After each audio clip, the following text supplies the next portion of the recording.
Eto na nga mga chong, marami tayong basketball updates.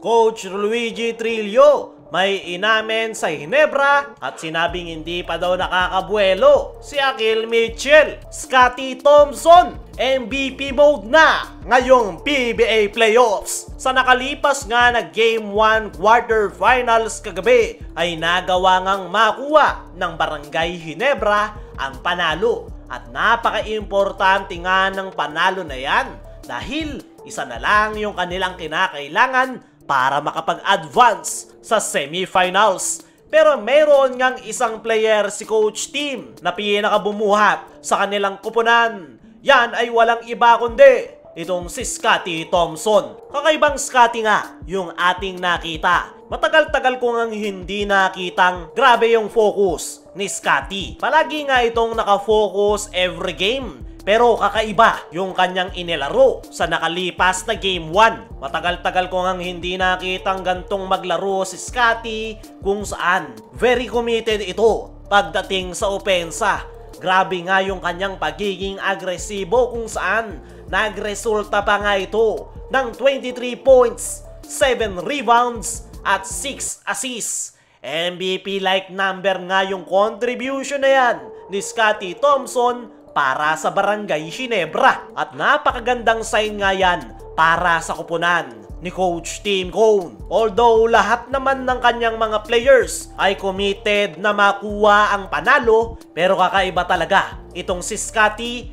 Whether he like it or not, ay si Scottie talaga yung pinaka-importanteng player ngayon ng kanyang kupunan. At yung naging laro nga niya kontra Meralco sa nakalipas na Game 1 ay ang kailangan ng Barangay Ginebra ngayong PBA Playoffs. Lalo na kung magpapatuloy yung struggling performance ni Justin Brownlee. Kaya naman, kailangan na kailangan ng kupunan ni Coach Tim Cone yung pagiging aggressive at high energy nitong si Scottie Thompson para mas tumakbo ng maayos yung kanilang sistema. Ika nga nila dati ay kung saan sila dalhin ni L.A. Tenorio ay yon yung naaabot ng kanilang kupunan. Ngayon, si Scottie Thompson na ang leader ngayon ng Barangay Ginebra, ngayong hindi na nabibigyan ng playing time at hindi na nakapaglalaro si L.A. Tenorio. Kaya naman,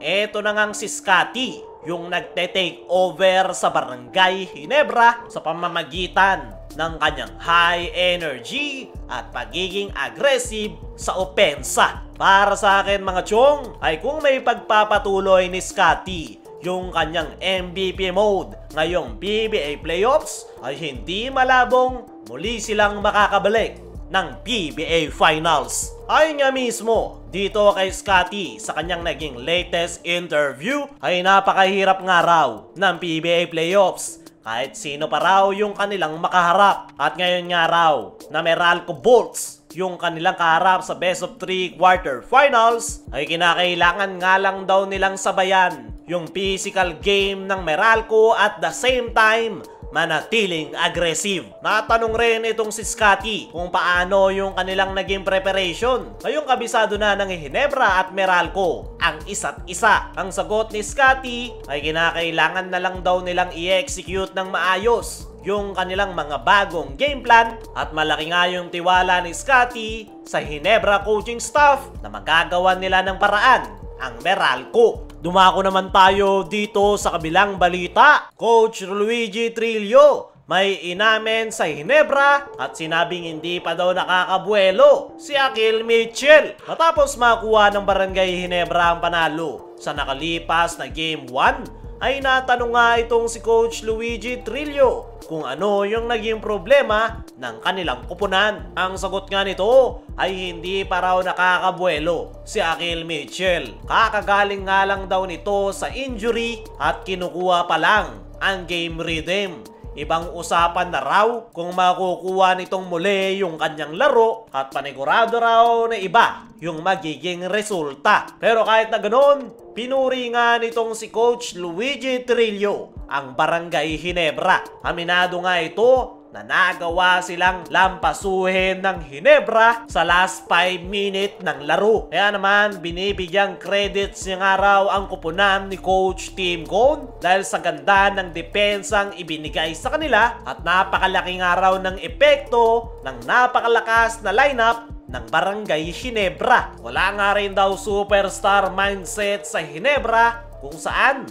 pantay-pantay ang lahat ng mga players. Kung saan kahit raw star player ay handang maglaro bilang role player. Yan nga raw yung kanilang pinaka naging problema sa nakalipas na Game 1. At kumpiyansa nga itong si Coach Luigi Trillo na iba yung magiging resulta sa darating na Game 2 dahil hindi nga raw sila papayag na masweep ulit sila ng Barangay Ginebra. Para sa akin mga chong, ay paniguradong gigil na itong Meralco Bolts na makabawi sa Barangay Ginebra. Hindi pa nga sila nananalo sa kupunan ni Coach Tim simula nang isweep sila nito last conference. Kaya naman, expected na mas magiging mainit ang paparating na Game 3 sa pagitan ng Meralco at Barangay Ginebra. Kayo mga chong, ano ang masasabi nyo sa inamin nitong si Coach Luigi Trillo sa Barangay Ginebra?